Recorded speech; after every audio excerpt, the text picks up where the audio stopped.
the last quote, all of us suffer heartaches and difficulties in our lives.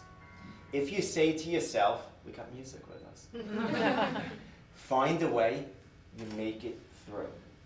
Well, that's what I was referring to before, is that, all of us at Knopf, we all grasped onto this story as a metaphor.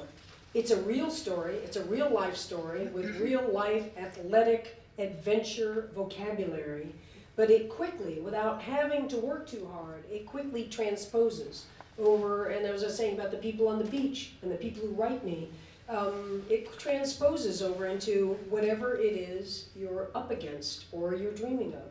And all those, the last year, the 5th year, my best friend Bonnie, and she was kind of the rock of the team in a lot of ways, she didn't want to go. She had almost witnessed me die out there with the box jellyfish. She was helpless, as everybody was. She didn't want to go through that again. She doesn't do well at helpless.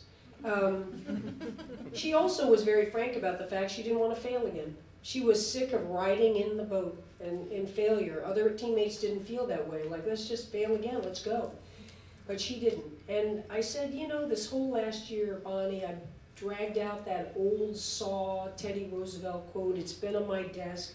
But, as cliched as it may have become now, that quote, you think about it, and Bonnie thought about it, and it's what turned her around. I mean, it got to be June. She wasn't going. The whole year, she had said no. Pauline became my full-time trainer, and we were touch and go. Will Bonnie go? Will she not go? And she said, I said to her, you know how it goes. Teddy Roosevelt says, you go ahead. You sit in that comfortable chair over there, and you criticize and you analyze. And this guy over here gets in the ring. And he gets dirtied and bloodied, and he suffers, and he falls, and he fails. Over and over again, Teddy Roosevelt says, you know what, I'd rather be that guy. I want to dare greatly. I don't want to be the timid soul who not only never knows failure, is never going to know success. And when I told Bonnie that, she said, fucking A, I don't want to be a timid soul either.